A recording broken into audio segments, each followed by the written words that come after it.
ਮੱਖਣ ਜੱਟ ਪੰਜਾਬੀ ਚੈਨਲ ਵੱਲੋਂ तमाम ਵੀਰਾਂ ਭਰਾਵਾਂ ਦੇਸੀਆਂ ਪਰਦੇਸੀਆਂ ਸੁਣਨ ਵਾਲਿਆਂ ਨੂੰ अस्सलामु अलैकुम। ਅੱਜ ਮੈਂ ਤੁਹਾਡੀ ਖਿਦਮਤ 'ਚ ਮੁਹੰਮਦ ਸੁਲਤਾਨ ਨੂੰ ਪੇਸ਼ ਕਰ ਰਿਹਾ।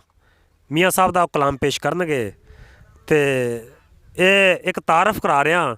पूरा कलाम मक्खण जट पंजाबी चैनल से समात फरमाया जे मुहम्मद सुल्तान। बिस्मिल्लाहिर्रहमानिर्रहीम। मैं डॉक्टर साहब होरां दी बहुत मेहरबानी करदा आपदे चैनल ते मैनू मौका दिंदे बार बार।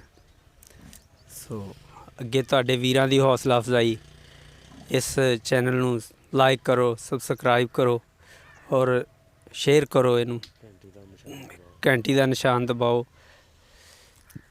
तो मैं मियाँ साहब होरां दा मशहूर ज़माना कलाम पेश कर रहा। आसे आसे उम्र गुजारी, आसे आसे उम्र गुजारी ते चले खार हज़ारां माली बाग न वेखण देंदा। ते आइयां जदों बहारां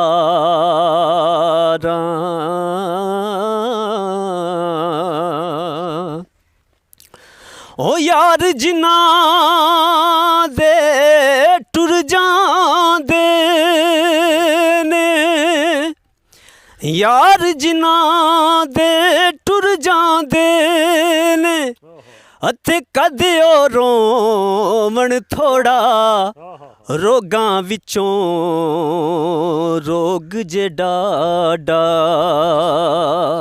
अते जिस दा नाम विछोड़ा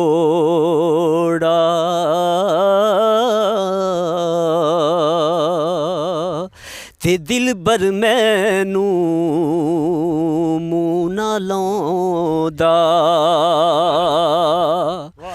दिल बर मैनू मूँह ना लाउंदा। उत्थे इश्क पसंद ना करदा।